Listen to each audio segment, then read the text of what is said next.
오늘은 지난주에 이어서 사가랴의 예언 두 번째 제목으로 강의하도록 하겠습니다. 지난주에 우리가 71절까지 봤죠. 오늘은 72절부터 80절까지 보면서 내용이 좀 돼요. 그래서 조금 진도가 빨리씩 진행되면 좋을 것 같은데, 아무튼 시작해 보도록 하겠습니다. 지난주에 했던 거 그냥 그대로 놔두고 바로 72절로 보도록 할게요. 우리 조상을 긍휼히 여기시며 그 거룩한 언약을 기억하셨다, 이렇게 사가랴는 예언하고 있습니다. 우리 조상을 긍휼히 여겼다, 상당히 공감되고 틀림없는 말씀이에요. 근데 이 긍휼이라고 하는 단어보다는 언어에 보면 여기 엘레오스라는 단어로 되어 있거든요. 이 엘레오스라는 단어는 자비라는 뜻이에요. 긍휼이라고 하는 것은 좀 감정적인, 좀 감성적인, 불쌍히 여기는 마음이거든요. 근데 자비는 거기에 한 걸음 더 나아가서 베푸는 거예요. 그러니까 이게 좀 다르죠. 긍휼은 어떻게 불쌍해서 요 정도 불쌍히 치근히 여겨주는 마음이라면, 자비는 그런 거를 토대로 그에게 뭔가 필요한 것을 베풀어주는, 그래서 문제가 어느 정도 해소가 될 수 있게끔 도와주는, 이런 어떤 상당히 동사적인 행동이 따라주는 그러한 의미가 상당히 강하다라고 볼 수가 있겠죠. 원어에는 그렇게 되어 있어요. 이 말씀을 좀 원어적으로 보면 우리 조상들에게 자비를 행하시고, 이렇게 해석되는 게 자연스럽죠. 우리 조상들에게 자비를 행하셨다. 그러니까 조상도 그냥, 조상하면 전체 조상이잖아요. 왜냐하면 집합 명사인데 상당히 복수적인 명사거든요. 하여튼 그래요. 그러니까 그냥 조상하면, 근데 어떻게 딱 하나만 생각하게 되거든, 우리 한국 사람들은. 근데 조상들 하면은 여럿이구나, 이렇게 생각할 수 있는데 원어도 그렇게 돼 있어요. 조상들. 그러면 지금 사가랴가 예언하면서 언급되어 나오는 조상은 지금 아브라함이 홀로 나와요. 요 뒤에 72절 뒤에 아브라함만 생각하게 되는데 그렇지 않다는 거죠. 하나님이 자비를 베푸신 조상은 아브라함뿐만 아니라 그 외에도 더 많은 조상들에게도 다 자비를 베풀었다, 이런 이제 내용인 거예요. 뜻이 어떻게 보면 전혀 다른. 그러면 그 조상은 어디서부터 시작될까? 아담과 하와서부터 시작해서. 그래서 쭉 내려오면서 성경의 중요한 사건들을 보면은 노아가 나오잖아요. 세상의 사람들이 다 죄가 많아져 갖고 하나님이 물로 심판하잖아요. 그때도 다 멸절시킬 수 있었지만 하나님이 자비를 행하셔 갖고 노아를 통하여 그의 가족 8명을 구원하시고 각종 생명들을 다 구원하시잖아요. 그냥 다 끝내버릴 수도 있었어요. 그런데 그러지 않고 자비를 베풀었기 때문에 그 죽음의 가운데서도 새싹을 트게 만드셨다는 거거든요. 이런 게 다 하나님의 자비하심에서 온 거다, 이렇게 볼 수 있는 거죠. 그러고 나서 노아 이후에 아브라함도 그렇고, 또 애굽 종살이도 그렇고, 다윗의 사건도 그렇고, 이게 쭉 조상들을 보면 언제나 조상들에게 자비를 베푼 거예요. 특히 전체적으로는 볼 때 이스라엘 백성 유대인들이 어땠어요? 하나님을 믿는다 하면서도 이방신을 믿고 말씀에 순종하는 것 같으면서도 불순종하고, 또 하나님 앞에 매 때마다 제사 예배를 드리는 것 같으면서도 어때요? 우상 숭배도 하고, 하나님을 믿는다고 하나님이 우리의 아버지다고 고백은 하면서도 어때요? 세상의 오만 가지 죄는 다 짓고 살아가고, 그러니까 아버지 얼굴에 먹칠하는, 아버지 하나님의 이름을 실추시키는 이런 일들이 계속 있었단 말이에요. 그럼에도 불구하고 하나님이 그들을 불쌍히 여기고 자비를 베풀었다는 거거든요. 그러니까 여기 72절에서 아주 간략하게 기록하고 넘어는 갔지만 우리 조상들에게 자비를 행하셨고 그 거룩한 언약을 기억하셨다라는 거예요. 그 거룩한 언약을 기억하셨는데 그 언약은 거룩한 언약이다. 왜? 하나님이 하신 언약이기 때문에. 그러니까 하나님의 언약은 거짓되지 않고, 또 하나님이 한번 하신 언약은 반드시 지키시고, 그리고 하나님 언약의 특성 중에 하나가 뭐냐? 이 언약은 언제나 살리는, 생명을 살리는 언약이다 라는 것이 특성이에요.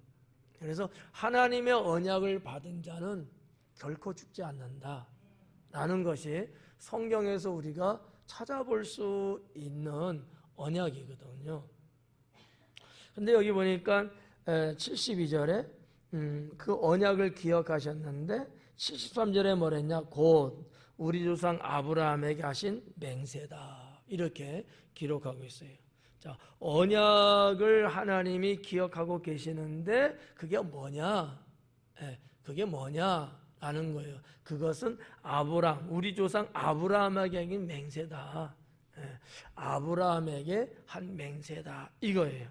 근데 이 73절에도 이렇게 돼 있지만 원어에, 헬라 성경 원어에는 있는 게 번역이 조금 안 된 게 하나 있어요. 그게 뭐가 안 됐냐면 그 뒷부분에 맹세라, 그리고 뒤에 우리에게 주시려고 이렇게 돼 있어요. 원래 성경에는. 근데 그 부분이 번역이 좀 안 돼 있어요. 그러니까 무슨 얘기냐면 하나님이 우리 조상 아브라함에게 맹세를 했는데 왜 했냐? 우리에게 주시려고 했다 라는 거죠. 근데 이거 구분 좀 하셔야 돼요. 자, 아브라함에게 맹세는 했어요. 근데 우리에게 주시려고 하는 이 우리는 누구냐라는 거예요. 이거는 지금 예수님 당시에 살아가고 있는 사람들, 주의 백성들이죠. 그들이 우리예요. 근데 그 내용을 보면 그 우리에게 주려고 한 맹세인데 맹세의 내용을 보면 뭐 어떤 거냐? 여러 가지가 있는데 그 핵심적인 게 메시아를 통한 구원이라는 거죠. 그러면 그 메시아를 통한 구원은 유대인들에게만 해당되는 것일까요? 아니죠. 전 인류, 온 생명에게 다 하신 거거든요. 그렇다고 보면 지금 성경을 읽고 있고 말씀을 듣고 있는 여러분들에게도 해당된다는 거예요. 이런 이 예언서니까, 예언된 말씀이니까 그렇게 우리가 정리할 수 있습니다. 곧 우리 조상 아브라함에게 하신 맹세라. 그것은 우리에게 주시려고 한 맹세다. 이런 뜻이라는 거죠. 자, 그러면 아브라함에게 하나님이 맹세했어요. 이 맹세 내용이 창세기 22장에 이제 나오는데 하나님이 왜 이 맹세를 하셨을까? 라는 거죠. 궁금하지 않죠? 이 내용을 모르면 맹세 뭔 모르잖아.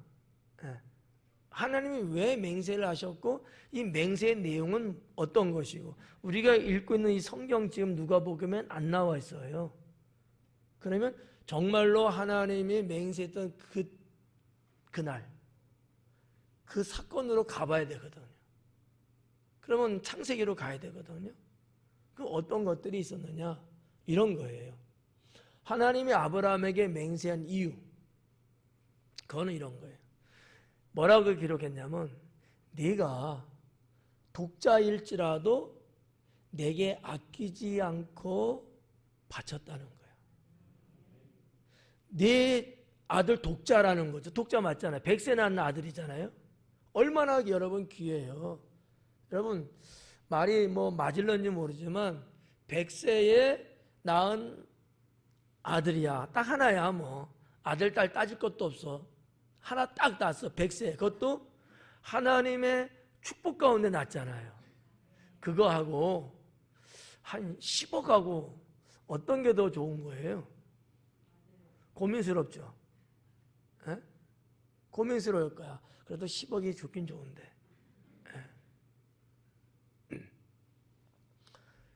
그게 뭐가 되든지 간에 하나님이 보는 관점에서는 100세에 낳은 아들이 세상에서 가장 값진 거라고 보신 거야. 그런데 아브라함은 그럼에도 불구하고 하나님께 제물로 아끼지 않고 드렸다는 거예요. 이 표현이 참 좀 그래. 아끼지 않고 그냥 드렸다 이렇게 되는데 아끼지 않고 드렸다는 거야. 쾌히 바로 드렸다는 거예요. 아끼면 어때요? 주저하게 되고 할까 말까 망설이게 되잖아요. 아 이거 해도 되나? 내 아들이 귀한데 이럴 거 아니에요. 아브라함은 안 했다는 거죠. 그 말씀을 듣는 순간 바로 실천에 옮겼다는 거예요. 이거를 하나님은 아끼지 않았다라는 단어로 표현하고 있는 거예요. 그러니까 하나님이 아브라함에게 맹세한 이유 간단하죠. 100세에 낳은 아들 이삭이지만 얼마나 정말 귀하겠어요. 자기 목숨보다 귀하죠. 그럼에도 불구하고 하나도 아까워하지 않았다는 거야. 하나님께 드리는 걸 아까워하지 않았다는 거야. 여러분은 어때요? 주무시는 거 아까워? 네. 어때? 아까운 것들이 있어요, 없어요? 있죠, 솔직하게. 하나님께 드려야 되는 건 맞는데 아까울 때가 있어요, 없어요? 그래서 안 되는 거야. 네. 괜히 있다고 그랬죠. 그러니까 하나님께 복 받는 사람은 달라요. 네. 그러니까 하나님 앞에 뭔가 인색하고, 여러분 신약 성경 고린도서도 나오잖아. 인색하지 말라 하잖아. 근데 인색한 거야. 하나님께 뭔가 하려고 하는 거 이거 주저주저 하는 거야. 인색하니까. 그리고 마음에도 없이 그냥 생색내기로 하는 거야. 이런 사람은 주의 복을 받을 수가 없지 않겠느냐라는 거죠. 그러니까 아브라함은 그런 면에서 달랐다라는 거죠.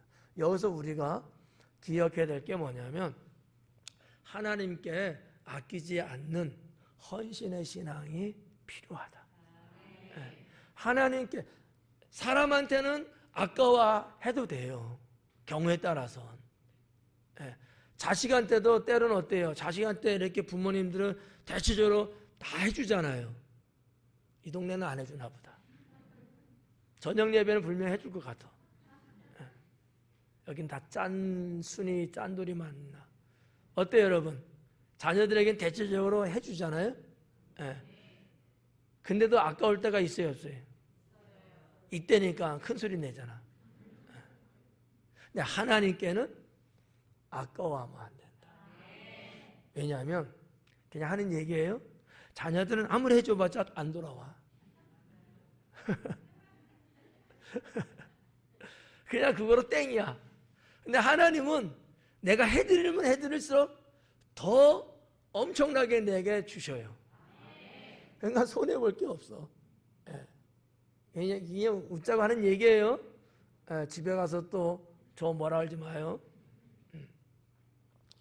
우리가 다 알지만 하나님은 무한하신 분이시고, 하나님은 제가 뭐 싫어한다 그랬어요? 공짜 싫어하세요. 하나님은 우리한테 뭐를 받으셨다? 이거 빚진 거라고 생각하셔요. 그래서 반드시 갚으시는 거예요. 근데 30배, 60배, 100배로 갚으신다는 거죠. 예. 그러니까 하나님은 그 공짜 싫어하셔. 내가 너희들한테 받은 건 내가 공짜로 입 싹 닦고 나는 그런 하나님 아니다라는 거죠. 그러니까 여러분 우리가 신앙생활 하면서 하나님 앞에 뭔가 할 때 봉사를 하든 뭐 사명에 충성을 하든 주님 앞에 헌신의 헌물을 드리든 뭘 하든지 간에 아까워하면 안 돼요. 요만큼 하면서도 그냥 발발발발 떨고 말이지. 주를 위해서 일하면서 시간도 제대로 안 내. 뭔가 주님의 일을 할 때는 내가 시간을 풍성히 내갖고 없는 중에도 풍성히 내고 1순위를 딱 내놓고 뭔가 해야 돼. 다 쓰고 나서 끄트머리 조금 쓸모도 없는 시간 그거 내갖고 하는 척하고 이러면 안 돼요. 가장 값진 시간, 좋은 시간을 딱 잘라갖고 탁 내놓을 수 있어야 되는 거야. 그냥 하는 얘기지만 그런 얘기들 있어요. 무슨 얘기냐면 주의 종이 되는데 그 사람들마다 다 그 경우가 다르거든요. 근데 어떤 분들은 이런 경우가 있어. 주의 종 안 되려고. 그래서 인생 실패하면 주의 종이 되는 분들이 있어. 인생 실패하면. 대학을 가도 그냥 일반 대학을 가고 그때는 거기에만 투자해. 무슨 얘기인지 이해하실는지 모르겠네. 가장 좋은 건 뭔지 알아요? 내가 실력을 학문 실력이죠. 엄청나게 좋아. 서울에 있는 정말 유명한 대학을 들어갈 수 있는 실력이 있는 사람이야. 근데 그런 일반 대학을 들어가는 것보다 그런 실력은 있으면서도 신학대학을 들어가는 거지. 제일 먼저. 주의 종이 될 사람은 그렇게 가야 된다는 거예요. 하다 안 되고 코너에 몰리고 해서 맨 마지막에 주의 종이 되려고 신학교가. 이거는 아닌 거야. 물론 하나님의 특별한 경우는 그렇게라도 부르는 경우는 있어요. 근데 주의 종이 되려고 한 사람은 그러면 안 된다는 거지. 처음부터 가장 우선순위로 내가 하나님을 배우는, 내가 신학대학을 내가 고등학교 졸업하자마자 내가 들어가는 사람이 돼야 된다는 거지. 다른 거 다 똑같아요. 우리 이신의 권찰님이 반주하잖아. 하람이 보고 짜투리 시간에 반주 준비하면 이거는 틀린 거야. 하람이보다도 더 귀중한 시간대 내가 주님의 찬양을 위해서 연습을 하는데 투자를 해야 돼. 샘플로 말한 거야. 알아들었어요? 네. 무슨 말인지 이해가요? 네. 이게 진짜인 거예요. 그렇잖아요. 찌꺼기 그냥 짬밥 같은 거 버리는 그때 내가 주님에서 뭘 하겠다. 여러분 하나님이 거진가요? 아니란 말이에요.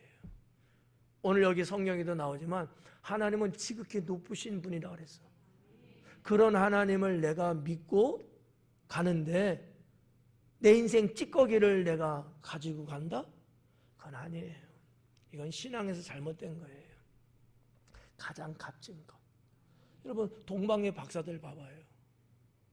별을 보고 저 별 이상하다? 별이 막 움직이네?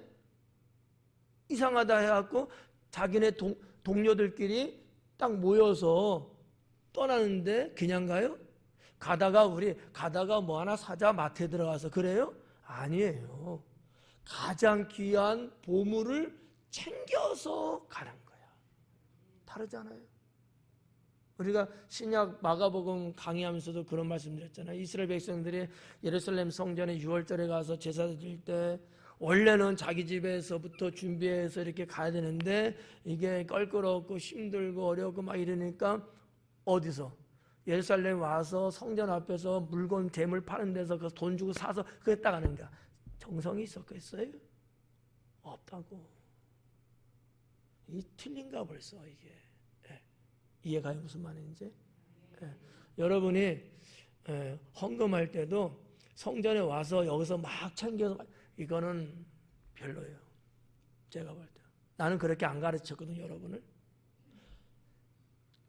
집에서 오기 전부터, 예배 있기 전날부터 하나님 앞에 드릴 것을 준비해 놓은 것을 가지고 와서 드려야 할 게 진짜인 거예요. 마음이 있다는 얘기야. 예.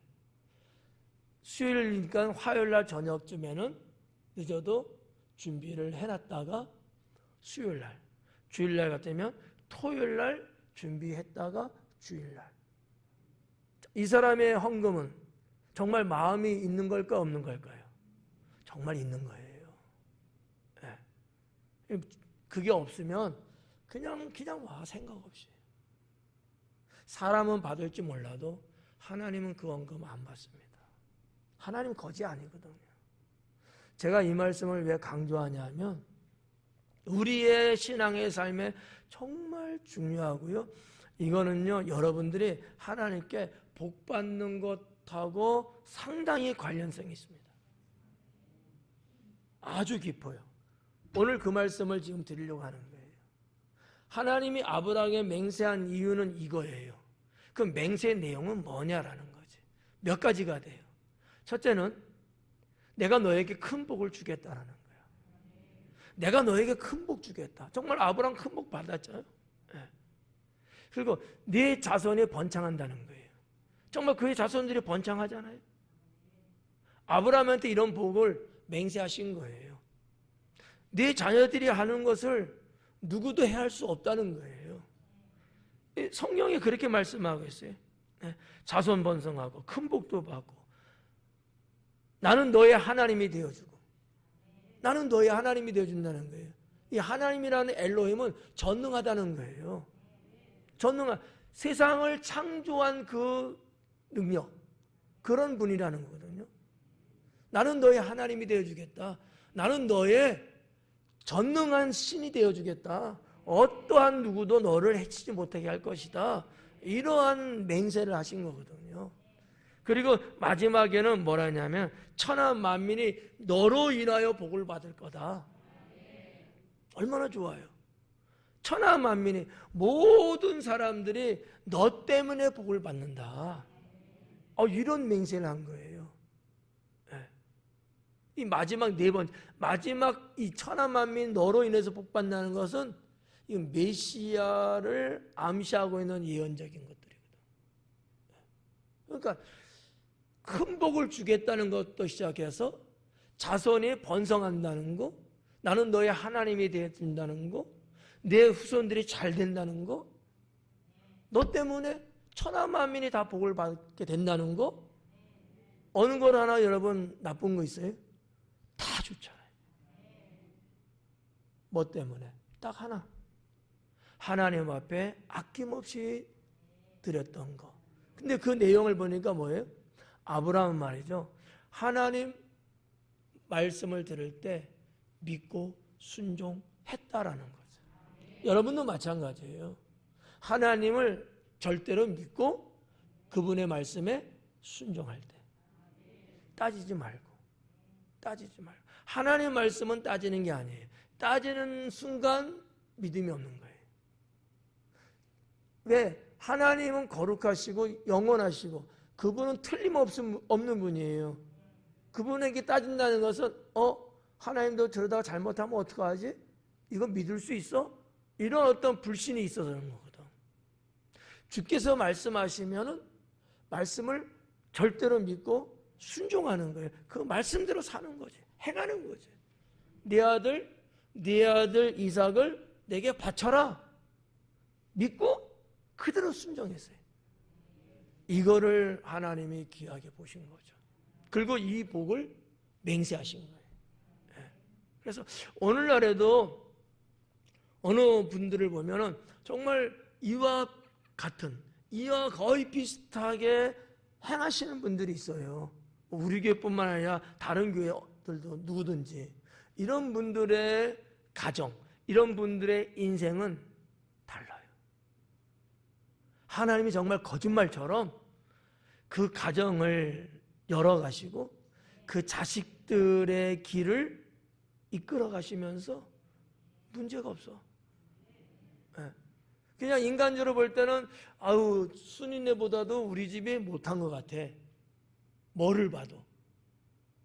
뭐 조상의 백을 봐도 그렇고 애들 배운 걸 봐도 그렇고 우리 집이 조금 꿀려. 그런데 아브라함처럼 이렇게 하나님을 믿고 가니까 하나님이 그 집을 주님이 열으시는 거예요. 주님이 열으시는 거예요. 예. 여러분 이거를 믿으셔야 돼요. 그래서 이 73절에서 우리가 이 신앙을 보자라는 거예요. 이 신앙을 보자. 우리 조상 아브라함에게 맹세했는데 그거는 우리에게 주시려고 한 맹세다. 사가랴가 성령의 충만함으로 입을 열어서 예언한 내용이에요. 이건 그냥 한 얘기가 아니라는 거 아시죠? 예언이라 그랬잖아. 예언. 성령께서 성령의 충만함으로 그에게 입히셔갖고 성령께서 그 안에 충만히 들어가서 그로 하여금 예언하게 한 건데 이 맹세는 우리에게 주시려고 한 맹세다. 그 맹세의 이유, 내용, 목적은 창세기 22장에 가면 나와 있어요. 그 내용을 제가 여러분에게 지금 소개해 드린 거예요. 그 다음에 이제 74절에 우리가 원수의 손에서 건지심을 받고 그래. 우리가 원수의 손에서 건지심을 받았다. 그죠? 여기 우리가 지난 시간에도 봤잖아요. 원수와 우리에게 악을 행하는 자들. 그죠? 사탄과 믿음의 백성인 나를 주변에서 못 살게 하고 방해하고 핍박하고 이런 사탄의 하수인들, 하나님을 안 믿고 죄악 속에서 살아가고 있는 저들. 근데 여기 말씀 74절에도 보니까 우리가 원수의 손에서 건지심을 받고 사탄의 사망, 사탄의 저주, 사탄의 흑암 이런 데서 우리가 건짐을 받고 구원받았다는 거잖아요. 그리고 뭐라 그래? 75절에 종신토록 주의 앞에서 성결과 의로 두려움 없이 섬기게 하리라 하셨도다. 그러니까 인생을 완전히 바꾸신다는 예언이에요. 예전에는 그러니까 쉬운 예를 한번 보면 돼. 이스라엘 백성들이 애굽 종살이를 430년 쭉 했잖아요. 이 말씀에서도 옛날에는 그와 같이 살았다는 게 옛날 원수의 손에 붙잡혀 갖고 쭉 우리가 살아왔다는 거죠. 근데 이제는 그 손아귀에서 벗어나게 한다는 거예요. 이스라엘 백성들을 애굽 종살이에서 하나님이 모세를 보내 갖고 그들을 구출해 내잖아요. 그리고 가나안 땅에 들어가게 하잖아요. 똑같은 케이스야. 이렇게 한다는 거예요.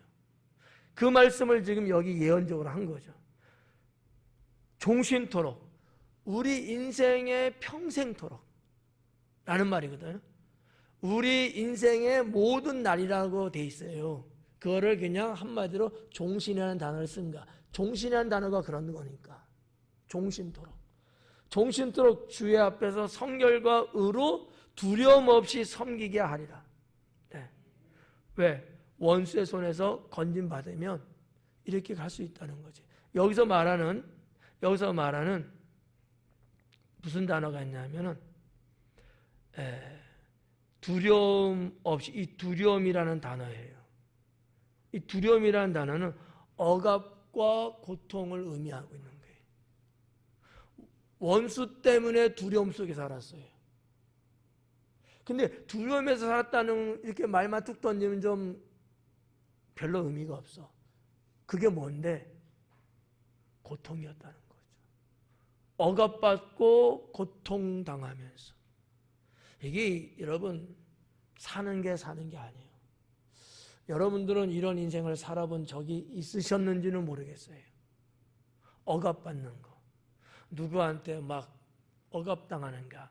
여러분들 잘 모르겠는데 그냥 단순한 예를 들면 이런 거야. 내가 사채 이자를 썼어. 사채를 빌렸어. 근데 돈이 없었고 제때 못 갚는 거야. 그 사람들은 언제 갚는 날짜가 있잖아요.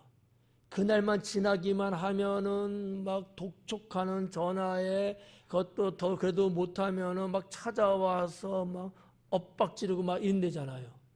그때 받는 일반 사람들의 충격, 이 두려움, 공포, 이건 이루 말할 수 없대. 노이로제 걸린 노이로제, 잠을 잘 수가 없대. 이런 정도. 그러니까 이 억압과 고통이라는 거예요. 이 두려움이라는 건 그걸 말하는 거예요. 예.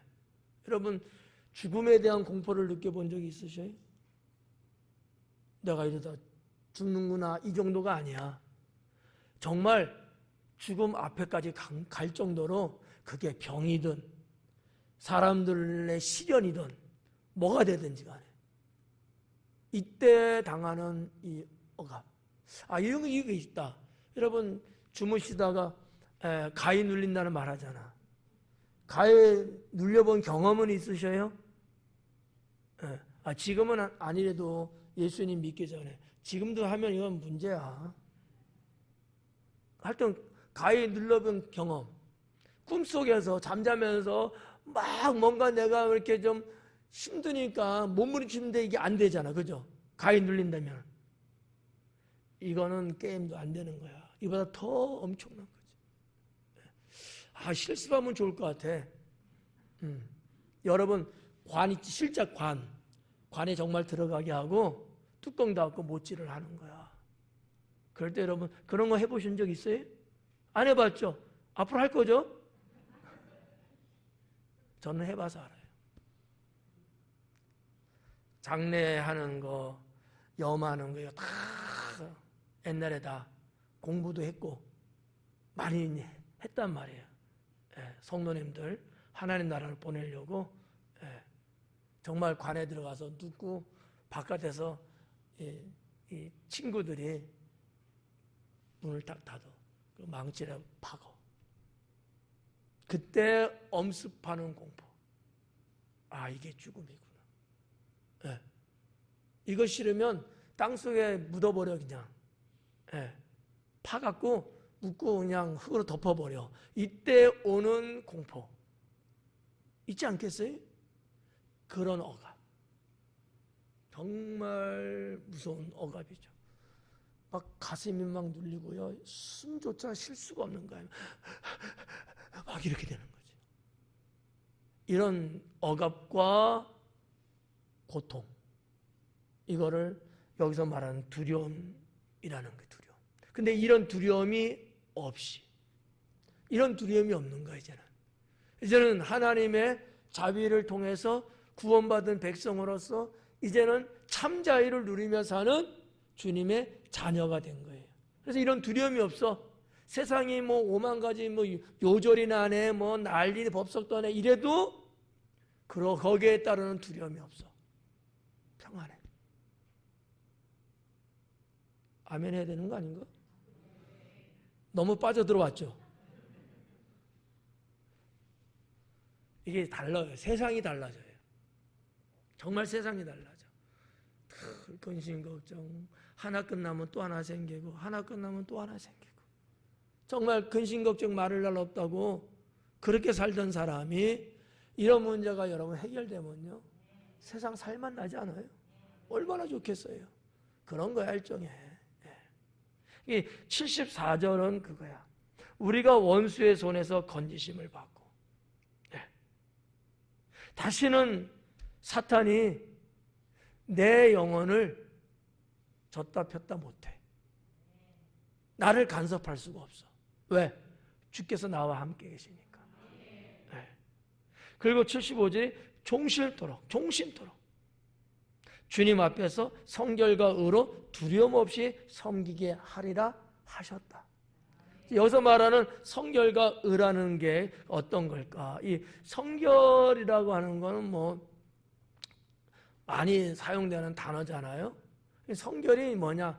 이게 다 말하려면 시간이 많이 가고 복잡해. 간단하게 말씀드리면 거룩과 경건, 성결한 생활을 한다, 성결한 신앙이 성결하다 이렇게 말하면 거룩함과 경건함이 있어야 되는 거예요. 그게 성결한 거야.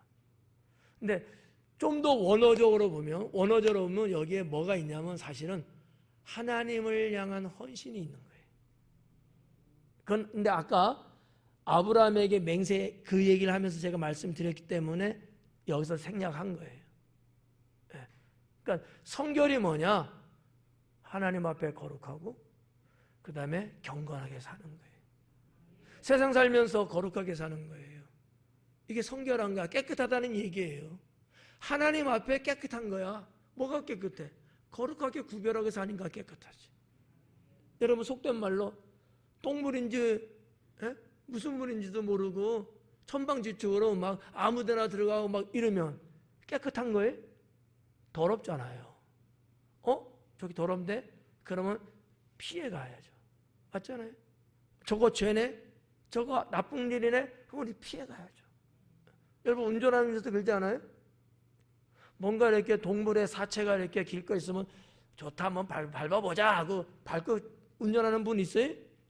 없단 말이야. 저도 피해 가요 이렇게. 그건 우리가 그냥 넘어갈 일이 아니야. 피해 가야지. 죄야. 악한 일이야. 나쁜 거야. 그럼 어떻게 돼? 나는 믿음이 있으니까 괜찮아. 그래요? 아니야. 성결한 자는, 하나님 앞에 깨끗한 자는 피해가요. 근데 어떡하지? 피해가면 기름값이 더 들어. 피해가면 조금 힘들 수 있어요. 그래도 피해가는 거예요. 그래서 이 거룩과 경건한 삶, 주님 앞에 깨끗한 사람, 성결한 자는 그렇게 산다. 그 성결과 의라고 나왔어요. 의라는 건 뭐냐면 하나님 뜻에 부합되고, 그러니까 하나님 뜻에 맞고 하나님을 기쁘시게 해드리는 그런 의로운 삶, 그걸 의라고 한 거예요. 그걸 의라고 한 거예요. 그러니까 단순하게 단어로는 나왔지만 이 단어가 갖고 있는 뜻은 그렇다는 거죠. 성경에서 말하는 하나님 뜻에 부합이라는 단어가 좀 어려우니까 하나님 뜻에 내가 하나가 되고 하나님 뜻에 내가 맞게 살고 하나님을 기쁘시게 하는 의로운 행위를 가리켜서 의라는 단어를 썼던 거죠. 이렇게 봐요. 난 참 좋아 이 말씀이. 종신토록 주님 앞에서 성결함과 의로움으로 두려움 없이 섬길 수 있게 된다는 거죠. 그러니 이 신앙이 여러분 얼마나 폭발적으로 성장을 하고 얼마나 하나님 보시기에 귀하겠냐는 거예요. 우리가 그냥 하나님 그냥 믿는다. 이거는 부끄러운 거예요. 정말 하나님을 믿는 믿음의 모습이 이렇게 구별되고 나타나 보여지고, 그러니까 주님을 내가 믿는데 꺼리낌이 없는 거예요. 그렇잖아요. 주님을 믿는데 누구 눈치 볼 필요가 없어. 두려울 게 없어. 주께서 나와 함께 계시죠. 주의 성령의 역사함이 있죠. 뭐가 걱정해요? 모든 것들을 주께서 다 사전 정리를 해갖고 예전하고는 이제 다른 인생이죠. 그러니까 하나님을 잘 믿으면 믿을수록 이렇게 성결과 의로 두려움 없이 주님을 종신토록 내가 믿으며 사는데 문제가 전혀 없다는 거지. 이것 때문에 누가 오신다? 예수님이 오셨다는 거죠. 우리를 원수의 손에서 구원해내고 그 후로부터는 이렇게 살게 하기 위해서 주님이 이 땅에 오셨다. 그런 주님을 여러분이 지금 믿고 있잖아요. 근데 어떻게 믿어야 돼? 찌질하게 믿어야 돼요? 시시하게 믿어야 되냐고요? 아니잖아요. 과감하게, 당당하게 그렇게 믿어야 돼. 아까도 말씀드렸지만 하나님 앞에 내 인생에 짜투리 같은 거를 드리면서 믿으면 안 된다는 거지. 가장 최고의 가장 좋은 것으로 내가 주님 앞에 드려도 시원찮아. 주님은 그러고도 남으실 분이야. 여러분 그러지 않아요? 누가 귀한 사람, 귀한 손님이 와서 귀인이 여러분에게 오면 그냥 허접하게 대접하는 사람이 있을까요? 아닐 거야. 가장 좋은 곳으로 대접하고, 그런 사람 만날 때는 가장 좋은 옷도 입고, 평소에 안 가던 미장원도 가더라고. 그 왜 그래? 내 인생에, 우리 집에 가장 좋은 분이니까, 정말 대단한 분이니까. 그렇지 않아요? 우리 하나님은 그보다 못해요? 여러분 생각 잘해야 돼요. 하나님이 함께하고 축복하는 사람은 그런 면에서 확실히 달라요. 딱 보면 알아. 네. 하나님 전지하시잖아요. 내 속마음을 아시고 내 행위를 아시잖아요.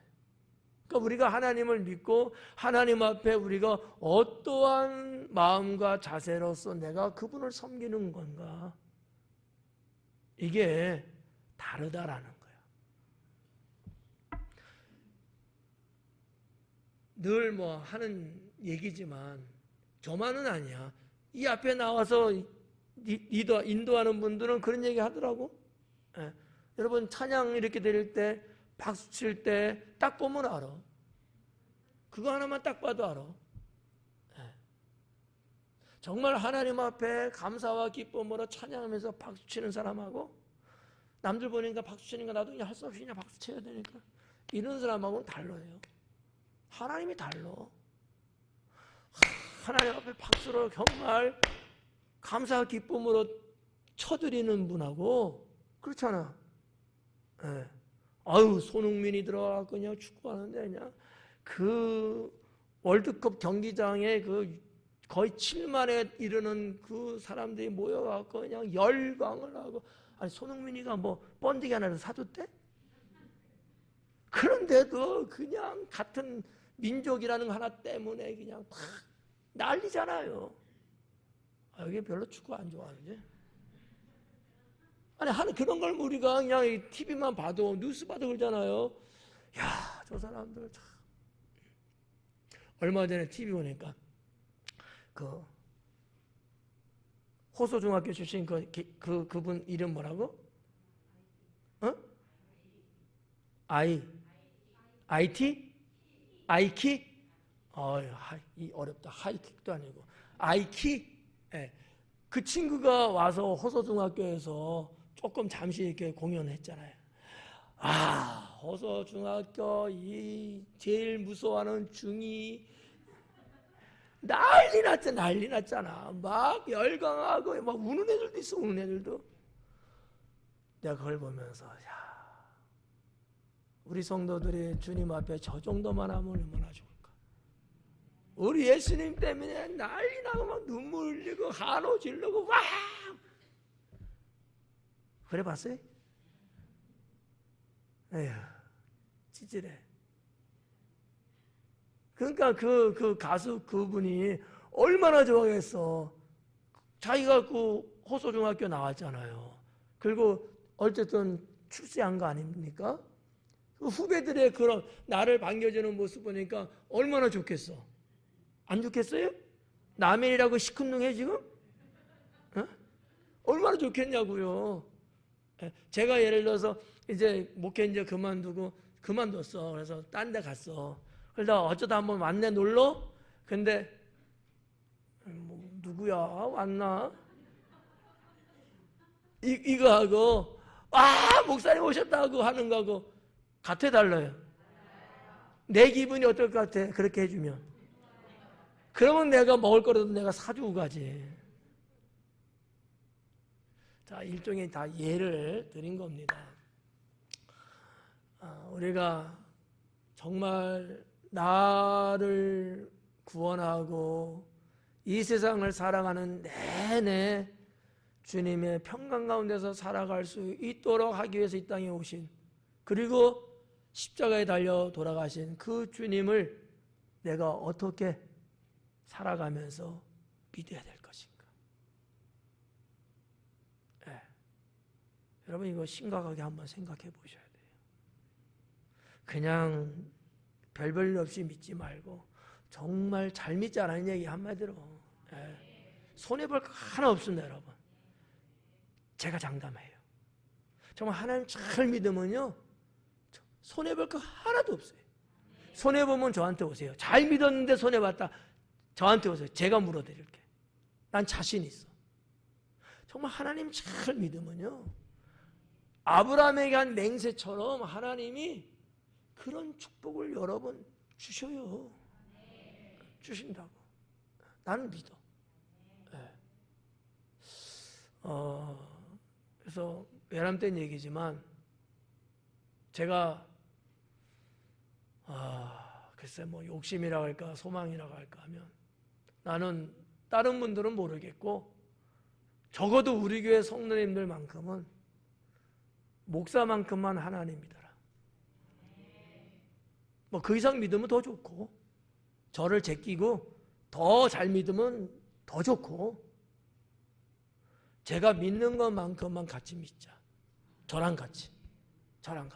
이거는 여러분들이요, 얼마든지 할 수 있어. 저랑 같이 하는 거니까. 혼자 하는 거 아니고 제가 이끄는 대로, 예, 여러분이 따라주고 받아들여 주기만 하면 돼요. 예. 우리 성도님 중에서도 많은 분들이 저의 신앙과 같이 쭉 지금 해오면서 정말 나름대로 신앙생활 잘하는 분들이 많이 계시거든요. 거기에 안주하지 말고 앞으로도 더 잘 믿으면서, 우리 당대뿐만 아니라 우린 조금 있으면 가잖아. 우리뿐만 아니라 우리 자녀들, 우리의 자손들에 이르기까지 정말 지네들이 뭐 잘해서 부지런해서 뭐 열심히 해서 잘 먹고 잘 산다, 이것도 좋지만 그거 말고 하나님의 축복 속에서 그 모든 것들이 잘 되고, 이 잘된 것이 무너지는 날이 없고 쭉 종신토록, 아브라함 때부터 시작해서 그의 후손에 이르기까지 오늘날 21세기를 살아가면서 이스라엘 민족이 누구예요? 아브라함의 자손들이잖아요. 세계 열방 가운데 있는 민족이란 말이에요. 그 강대국 나라들도 이스라엘만큼은 손대지 못하고 있거든. 왜? 하나님이 맹세했고 하나님이 지금도 지키고 있기 때문이죠. 이거는 뭐 신앙적이고 영적인 걸 떠나서라도 역사적으로 증명하고 있거든요. 세계를 미국이 움직이는 힘이 있다고 그런단 말이에요. 근데 미국을 움직이는 자들이 누군지 알아요? 약 3분의 2, 70%가 유태인들이에요. 유태인이 돈을 막으면 미국 경제는 사라집니다. 이게 그냥 됐겠어요? 하나님의 맹세가 이루어지기 때문에 그런 거예요. 우리나라도 마찬가지예요. 영적인 이스라엘로서. 네. 여러분도 마찬가지야. 아브라함의 자손으로서. 여기서 하나만 짚고 갈게요. 내가 아브라함처럼 그렇게 하나님을 잘 믿으면, 우리 부모님 때는 뭐 안 믿었어, 뭐 어쨌어, 그건 그렇다 치고, 내 때에 내가 아브라함처럼 하나님을 그렇게 대해드리면, 하나님의 그 맹세는 나로 인해서부터 시작되게 합니다. 여러분 자녀들이 지금은 여러분 아마 속으로 목사님 걱정해, 우리 애들 저거 뭐가 될지 모르겠어요. 아유, 웬 귀신 안 잡아먹나, 저런 거 잡아먹어야 되는데. 혹시 그럴 수 있어요. 여러분 자녀들이 마음에 안 들어, 별로야, 그런 자녀들 분명히 있을 거예요. 근데요, 내가 하나님을 잘 믿으면서 가면 지금의 우리의 내가 걱정하는 그런 부분들을 하나님이 싹 순환시켜요. 순환시켜. 걱정할 게 없다니까. 네. 여러분 이 말씀을 믿으셔야 돼. 네. 내가 눈을 부릅뜨고 쳐다볼 거야. 그래서 자, 아무튼 자, 75절까지 우리가 그렇게 좀 정리하고요. 76절에 이 아이여, 이건 요한을 놓고 하는 얘기죠. 자기 아들. 이 아이여, 네가 지극히 높으신 이의 선지자라 일컬음을 받고. 그러니까 하나님을 뭐라고 지금 고백하고 있는 거예요? 지극히 높으신 이. 하나님을 말하는 거예요, 지금. 하나님의 선지자라는가. 내 아들아, 너는 하나님의 선지자다. 라는 거야. 하나님의 선지자다. 이 참 재밌는 게 뭔지 알아요? 세례 요한에 대해서는 지극히 높으신 이의 선지자라고 말했어요. 근데 예수님에서 뭐라는 줄 알아요? 지극히 높으신 이의 아들이라고 그랬어. 자, 예수님은 지극히 높으신 이 하나님의 아들. 요한은 지극히 높으신 이 하나님의 선지자, 종이라는 얘기야. 그럼 우리가 아들과 종의 관계에서 어디가 더 귀한 거예요? 어디가 높은 거예요? 아들이죠. 그러니까 세례 요한은 하나님의 지극히 높으신 그분의 선지자로서 영광스럽긴 하지만 그분의 사역, 그분의 사명은 아들 되는 예수님의 길을 평탄케 하고 그 길을 예비하게 해서 온 거다라는 거죠. 그렇지만 요한의 관점에서 볼 때는 이게 엄청나게 영광스러운 거야. 저도 하나님의 종이에요. 근데 나는 주의 종이 되려고 하지는 않았지만 주의 종으로 지금 살아가면서 나는 얼마나 영광스러운지 몰라. 이 영광이 여러분이 받을 영광하고는 비교가 안 돼. 기분 나쁘면 여러분이 주의 종 되든지. 제 다음으로 하실래요? 네? 그러니까 그 성경이 말씀이잖아. 해의 영광이 다르고 달의 영광이 다르고 별의 영광이 다르고 다르다는 거야. 하나님께 쓰임받은 주의 종의 영광이 다르고 목회자는 아니지만 성도로서 일꾼, 주님의 제자로서의 또 영광이 또 크고, 그렇죠? 근데 우리는 그런 거 갖고 이러쿵저러쿵 시비 걸 그런 건 아니죠. 나를 그렇게 여기시는 하나님께 무한 감사 영광 드리는 거죠. 그러니까 저는 그렇게 보는 거예요. 세례 요한이 비록 예수님을 위해서 이 땅에 왔지만 세례 요한의 그 관점에서만 보면 매우 영광스러운 일이다라는 거죠. 그 존귀한 일에 쓰임 받았으니까. 이게 여러분 뭐 내가 하고 싶다고 되는 거겠어요? 그건 아니잖아요. 하나님의 전적인 주권에 의해서 선택된 거잖아. 얼마나 여러분 영광스럽습니까?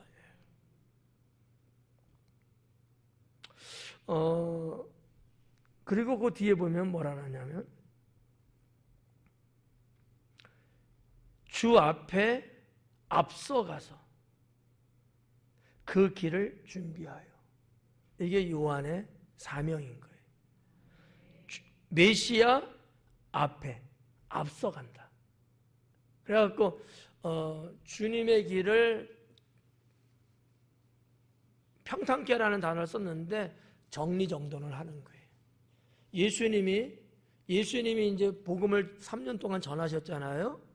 그런데 이미 세례 요한을 통하여 유대 이스라엘 백성들이 하나님 나라를 사모하게끔 동경하게끔 진리에 대해서 막 애달게 이미 해놓은 거야. 얼마나 훌륭합니까? 그렇잖아요. 그 뭐 세상 일들 다 걸더라고. 뭐 누가 이렇게 나오기 전에 미리 다 그 전에 다 준비시켜 놓고 뭐 분위기 막 흥을 띄워 놓고 그다음에 누가 쫙 나오면 더 열광을 하잖아. 이런 것처럼. 안 해봤나? 우리도 예배전 찬양하시는 분들 계시잖아요. 오늘도 예배전 찬양. 이분들은 예배에 실제 들어가기 전에 여러분들이 하나님 은혜 받고 주 앞에 여러분의 마음을 드릴 수 있도록 해놓은 거야. 세례 요한의 사역과 같은 일을 하신 거야. 아, 우리는 맨날 이런 거나 해야 돼? 그렇게 생각하면 큰 오산이죠. 그 자체가 얼마나 영광스러운 일이냐는 거지. 세례 요한의 그거예요. 여기 지금 사가랴의 예언에 보면 앞서가서 그 길을 준비했다. 그러니까 예수님이 사역하는 내내 이게 정서적으로나 분위기죠. 이게 형성이 어느 정도 되는 거예요.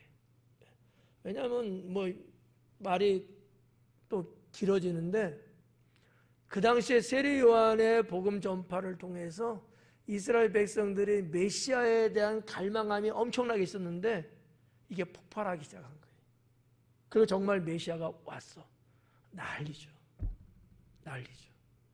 나사렛 동네에 뭔 선한 게 있겠냐고 라고 생각하는 사람들이지만 그들이 메시아를 만난 후는 인생 확 바뀝니다. 그러니까 사도 요한의 이 사역에 대해서 예언을 한 거예요. 사가랴 제사장이 아버지죠. 이 놀라운 일이에요, 이게. 그러니까 저도 그렇고 여러분도 그렇고 내가 주님의 이름으로 하는 그 일들은 다 이와 같이 귀한 일이라고 생각하셔야 돼요. 예배 전에 여러분 예를 들어서 좀 의자 자리 정리정돈했다. 아니 뭐 주중에도 예배 있기 전에 우리가 이제 청소도 하잖아요. 이게 여러분 하찮은 게 아니에요. 존귀하신 하나님 앞에 드리는 예배를 위해서 준비를 하는 거야. 이게 얼마나 여러분 영광스럽고 축복된 일인 줄 알아요? 주님이 그거 다 보고 아신다고. 이게 달라요. 그런 어떠한 신앙 감각을 갖자. 신앙 감각. 이해 가시죠? 넘어가서 77절에 주의 백성에게 그 죄사함으로 말미암는 구원을 알게 하리니 주의 백성에게 그 죄사함으로 말미암는 구원. 죄사함. 죄 용서받는 거야. 대속이죠. 십자가에서의 죽으심이에요. 그걸 여기서 지금 죄사함. 그럼 무슨 얘기야? 온 인류가 우리 백성들이 하나님 앞에 지은 죄가 있는 거야. 근데 이 죄를 용서받는 것. 이 죄를 용서받는 것. 이거로 말미암아 구원을 알게 한다. 죄사함으로 말미암아 죄가 용서받아야 구원받는 거 아니에요. 죄 용서도 안 받아야 구원받아요? 불가능해요. 여러분 순서를 보면 그런 거야. 구원은 언제? 믿음으로라고 말하잖아 우리가. 그죠? 근데 그 믿음이라는 것 다음이 뭐냐? 죄 용서예요. 주의 말씀을 듣고 내가 마음에 받아들이면서 믿는 거잖아요. 그 바로 뒤에 그냥 자동적으로 오는 게 뭐예요? 죄로부터 용서함이에요. 용서함이라는 이 과정 절차를 통해서 구원에 들어가는 거예요. 그럼 우리가 살면서 우리 김희주 집사님 이 독보적인 남자잖아. 근데 김희주 집사님이 있는데 내가 김희주 집사님 때 뭔가 잘못했어. 나를 용서해 주지 않고 내가 용서를 받지 않고서는 그 어떤 것도 안 돼. 집사님 같으면 어때요? 제가 잘못 실수한 게 있다고 쳐? 용서해 줄 거요? 안 해줄 거요? 시간이 좀 걸렸는데? 무슨 말인지 이해가요? 주님으로부터 우리가 용서받지 못하면 구원은 없어요. 근데 감사한 게 뭐예요? 그래서 난 단지 믿습니다. 나는 믿습니다 했는데 그거 하나로 내 죄가 사해진 거야. 내가 뭘 해서가 아니고요. 얼마나 감사합니까? 말 한마디 고백을 통해서 내 모든 죄가 싹 씻어져 갖고 구원받은 자가 되어버렸어요. 이거예요, 이거. 그럼 우리가 살면서 내가 아까 이신혜 권사님한테 이야기했어. 근데 이신혜 권사님 속으럴까? 에이씨, 목사님 나보고 뭐라 그러네? 그리고 나를 조금 밉살을 쳤어. 용서해 줄 거 안 해줄 거요? 내가 해줄 거야. 그래서 용서 이렇게 해야죠. 이게 우리 삶 속에 너무 중요하다는 거예요. 왜냐하면 용서하지 않고 살면은 이거는 사탄의 삶인 거예요. 사탄의 삶. 이해들 가요? 네. 제가 좀 너무 심하게 말했어요? 아니야, 진짜야. 예수님이 그랬잖아요. 용서하라고. 원수까지도. 우리가 살면서 뭐 이런저런 일 살다 보면 있어요. 뭐 가족 간에도, 부부 간에도, 자식하고, 뭐 때로는 성도들 간에도, 동네 사람하고, 뭐 마트 들어갔는데 마트 돈 계산하는 사람하고 내가 3만 5천 원을 했는데 이 사람이 35만 원을 끊어가지고 잠시 기분 나쁘고, 그것도 모르고 영수증 집어이고 와서 집에서 보니까 카드 나온 거 35만 원 찍힌 거예요. 이게 이 죽일 놈 해갖고 막 따지고 막 용서할 수 있어야 돼. 용서할 수 있어. 용서할 때 나도 주님께 용서받을 수 있는 거야. 그러지 않아요? 이거 믿어요? 네. 살면서 뭐 이런저런 일은 있을 수 있습니다. 우리는 뭐 죄 짓고 살잖아요. 그래도 주님 앞에 회개하고 고백하면 주님이 용서 안 해줘요? 해주시잖아. 우리도 이렇게 서로 용서하고 사는 거야. 네. 이게 주님을 닮아가는 거예요. 할렐루야. 네. 용서 못하고 질질 끌면 안 돼. 여러분 성경에 무슨 말씀이 있어요? 속상해, 분이 났어, 화가 치밀어 올라. 해가 지도록 분을 품지 말래. 해가 지도록. 이거 1년을 말하는 거예요? 그날 해가 지면은 하루가 시작되는가? 유대민족들 해가 기울어지면 바로 다음 날이 돼.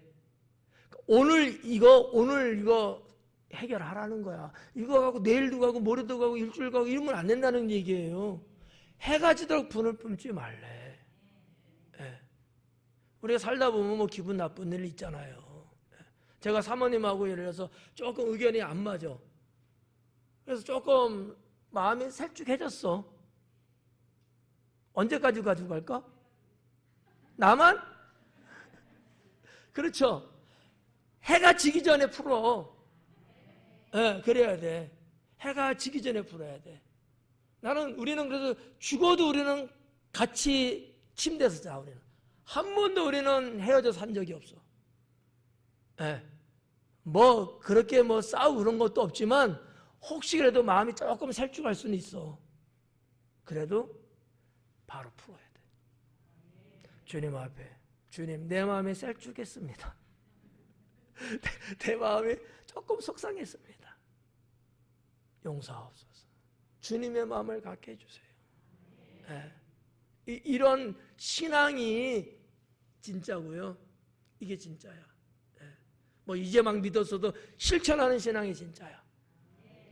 그래서 오늘 여기 77절에 주의 백성에게 그 제사함으로 말미암는 구원을 알게 한다.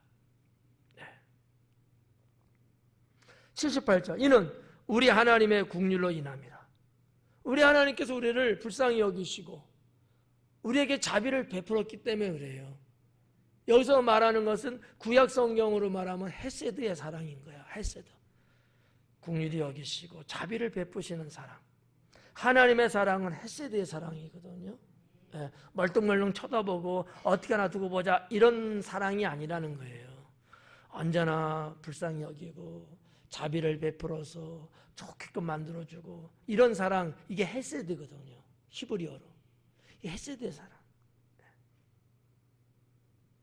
그래서 국률로 인함이라. 이로써 돈눈해가 위로부터 우리에게 임하여. 메시아예요, 메시아. 하나님의 광명이 오는 거예요. 메시아가 이 땅에 오시는 거예요. 해가 위로부터 우리에게 임하여 어둠과 죽음의 그늘에 앉은 자에게 비치고. 어둠과 죽음의 그늘에 앉은 자들. 우리는 옛날에 다 그랬어. 예수님 믿기 전에 우리는 그랬어. 내가 뭐 잘난 척하고 아무리 뭐 뻥쳐도 우리는 이렇게 살았어. 그런 우리에게 메시아 그분이 오셔갖고 우리를 어둠과 그늘에서 우리를 속량시키셨어. 광명의 날로 들어가게 하신 거예요. 광명의 날. 예? 그래서 하나님 믿는 구원받은 백성들은요, 얼굴이 언제나 해같이 빛나더라.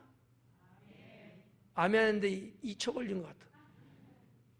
여러분의 얼굴이 언제나 해같이 빛나야 돼.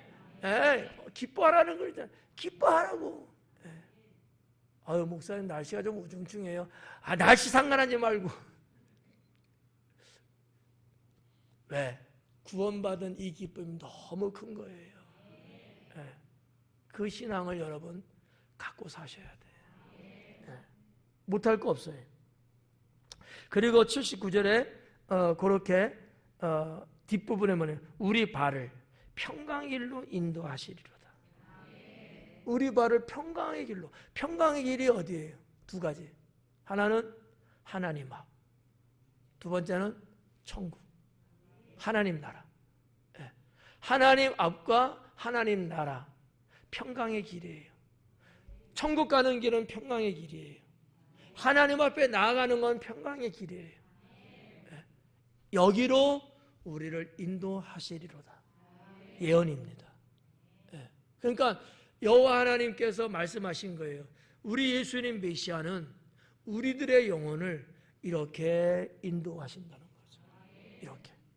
마지막 80절에 아이가 자라며 심령이 강하여지고. 꼭 예수님 같아요. 그죠? 예수님도 키가 자라고 지혜가 충만하다 그랬거든요. 예수님에 대해서도. 여기도 보니까 아이가 자라며, 세례 요한이에요. 아이가 자라. 성장을 계속 한다는 얘기예요. 원어적으로 보면. 문법적인 이야기하면 어려우니까 쭉 계속해서 쭉 자란다는 얘기야. 그리고 심령이 강해진대. 마음이, 그의 영혼이 튼튼해, 강직해지는 거예요. 이스라엘에게 나타나는 날까지 빈들에 있으니라. 누가? 세례 요한은. 이 빈들에 있겠대. 이 하나만 갖고도 한 10분은 해야 되는데 그냥 시간이 너무 많이 가서. 빈들, 광야를 말하는 거예요. 광야. 빈들, 광야인데, 왜냐하면 빈들 하면은 조금 이스라엘 땅으로 느끼기는 좀 틀려요. 빈들 하면 그냥 우리가 생각하는 빈들 생각하잖아. 빈들 하면 안 돼. 빈들은 맞아. 뭐 건물 없고 뭐 이러니까 빈들이야. 맞는데 광야라고 표현하는 게 훨씬 더 실감이 있는 거예요. 광야. 광야, 척박한 땅. 바람 불면 먼지가 확 날리고. 광야인 사람 안 살아요. 여기는 뭐 예를 들어서 뭐 사막 여우라든지 전갈 이런 거, 해충 이런 거. 사람 안 살아요. 이 광야에 머물렀다는 거야. 근데요,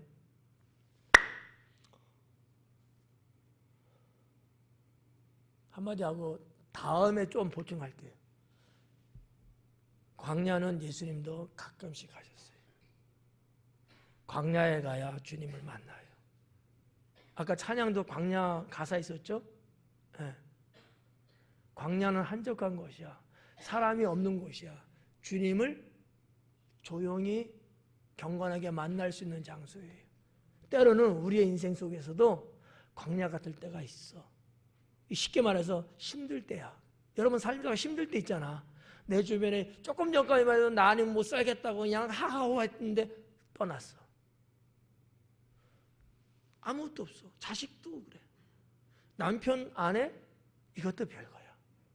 인생 나 혼자밖에 없는 것 같아. 살다 보니까. 광야야, 광야. 여기서 주님을 만나야 되는 거예요. 이렇게 말이냐. 보충 설명은 다음 주에. 조금 아주 의미가 있는 거예요, 이게. 이렇게 하고.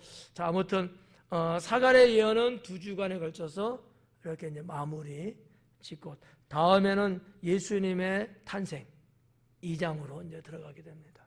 자, 사갈의 예언을 통해서 우리가 하나님께서는 언제나 주님의 뜻을 이루시기 위해서 주의 종들에게 이렇게 말씀을 주시고 선포하게 하고 백성들이 거기에 따라서 살아가게 하시고, 하나님은 언제나 이렇게 선하심과 의로움으로 우리를 인도하시는 분이다 라고 믿을 수 있기를 바랍니다.